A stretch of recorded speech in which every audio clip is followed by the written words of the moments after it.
ایک یہودی کسی مسلمان کا پڑوسی تھا۔ اس یہودی کے ساتھ اس کا مسلمان پڑوسی بہت اچھا سلوک کرتا تھا۔ اس مسلمان کی یہ عادت تھی کہ وہ ہر تھوڑی دیر بعد یہ جملہ کہتا تھا: حضرت محمد صلی اللہ علیہ وآلہ وسلم پر درود شریف بھیجنے سے ہر دعا قبول ہوتی ہے اور ہر حاجت اور مراد پوری ہوتی ہے۔ جو کوئی بھی اس مسلمان سے ملتا وہ مسلمان اسے اپنا یہ جملہ ضرور سناتا، اور جو بھی اس کے ساتھ بیٹھتا اسے بھی ایک مجلس میں کئی بار یہ جملہ مکمل یقین سے سناتا تھا کہ حضرت محمد صلی اللہ علیہ وآلہ وسلم پر درود شریف بھیجنے سے ہر دعا قبول ہوتی ہے اور ہر حاجت اور مراد پوری ہوتی ہے۔ اس مسلمان کا یہ جملہ اس کے دل کا یقین تھا۔ اس نے ایک سازش تیار کی تاکہ اس مسلمان کو ذلیل و رسوا کیا جائے اور درود شریف کی تاثیر پر اس کے یقین کو کمزور کیا جائے اور اس سے یہ جملہ کہنے کی عادت چھڑوائی جائے۔ یہودی نے ایک سنار سے سونے کی ایک انگوٹھی بنوائی اور اسے تاکید کی کہ ایسی انگوٹھی بنائے کہ اس جیسی انگوٹھی پہلے کسی کے لیے نہ بنائی ہو۔ سنار نے انگوٹھی بنا دی۔ وہ یہودی انگوٹھی لے کر مسلمان کے پاس آیا۔ حال احوال کے بعد مسلمان نے اپنا وہی جملہ، اپنی وہی دعوت دہرائی کہ حضرت محمد صلی اللہ علیہ وآلہ وسلم پر درود شریف بھیجنے سے ہر دعا قبول ہوتی ہے، ہر حاجت اور ہر مراد پوری ہوتی ہے۔ یہودی نے دل میں کہا کہ اب بہت ہو گئی، بہت جلد یہ جملہ تم بھول جاؤ گے۔ کچھ دیر بات چیت کے بعد یہودی نے کہا: میں سفر پر جا رہا ہوں، میری ایک قیمتی انگوٹھی ہے، وہ آپ کے پاس امانت رکھ کر جانا چاہتا ہوں، واپسی پر آپ سے لے لوں گا۔ مسلمان نے کہا: کوئی مسئلہ نہیں، آپ بے فکر ہو کر انگوٹھی میرے پاس چھوڑ جائیں۔ یہودی نے وہ انگوٹھی مسلمان کے حوالے کی اور اندازہ لگایا کہ مسلمان نے وہ انگوٹھی کہاں رکھی ہے۔ رات کو وہ چھپ کر اس مسلمان کے گھر کودا اور بالآخر انگوٹھی تلاش کر لی اور اپنے ساتھ لے گیا۔ اگلے دن وہ سمندر پر گیا اور ایک کشتی پر بیٹھ کر سمندر کی گہری جگہ پہنچا اور وہاں وہ انگوٹھی پھینک دی اور پھر اپنے سفر پر روانہ ہو گیا۔ اس کا خیال تھا کہ جب واپس آؤں گا اور اس مسلمان سے اپنی انگوٹھی مانگوں گا تو وہ نہیں دے سکے گا، تب میں اس پر چوری اور خیانت کا الزام لگا کر خوب چیخوں گا اور ہر جگہ اسے بدنام کروں گا۔ وہ مسلمان جب اپنی اتنی رسوائی دیکھے گا تو اسے خیال ہوگا کہ درود شریف سے کام نہیں بنا اور یوں وہ اپنا جملہ اور اپنی دعوت چھوڑ دے گا۔ مگر اس نادان کو کیا پتا تھا کہ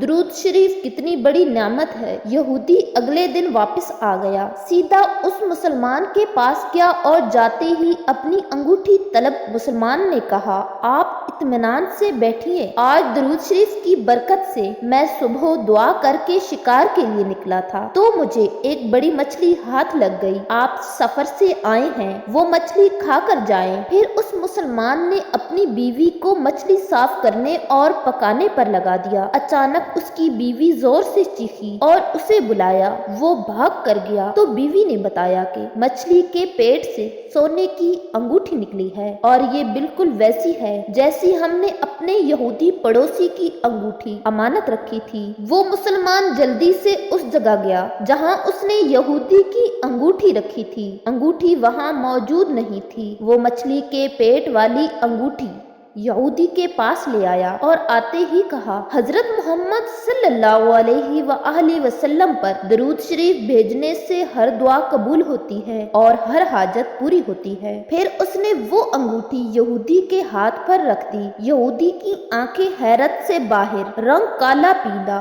اور ہونٹ کپکپانے لگے۔ اس نے کہا: یہ انگوٹھی کہاں سے ملی؟ مسلمان نے کہا: جہاں ہم نے رکھی تھی وہاں ابھی دیکھی، وہاں تو نہیں ملی، مگر جو مچھلی آج شکار کی اس کے پیٹ سے مل گئی ہے۔ معاملہ مجھے بھی سمجھ نہیں آ رہا، مگر الحمدللہ آپ کی امانت آپ کو پہنچی اور اللہ سبحانہ وتعالی نے مجھے پریشانی سے بچا لیا ہے۔ بے شک حضرت محمد مصطفیٰ صلی اللہ علیہ وآلہ وسلم پر درود بھیجنے سے ہر دعا قبول ہوتی ہے اور ہر حاجت و مراد پوری ہوتی ہے۔ یہودی تھوڑی دیر کانپتا رہا، پھر بلک بلک کر رونے لگا۔ مسلمان اسے حیرانی سے دیکھ رہا تھا۔ یہودی نے کہا مجھے غسل کی جگہ دے دیں۔ غسل کر کے آیا اور فوراً کلمہ طیبہ اور کلمہ شہادت پڑھنے لگا، اشہد ان لا الہ الا اللہ وحدہ لا شریک لہ واشہد ان محمد عبدہ ورسولہ۔ وہ بھی رو رہا تھا اور اس کا مسلمان دوست بھی، اور مسلمان اسے کلمہ پڑھا رہا تھا اور یہودی یہ عظیم کلمہ پڑھ رہا تھا۔ جب اس کی حالت سنبھلی تو مسلمان نے اس سے وجہ پوچھی، تب اس نے مسلم نے سارا قصہ سنا دیا۔ مسلمان کے آنسو بہنے لگے اور وہ بے ساختہ کہنے لگا، حضرت محمد مصطفیٰ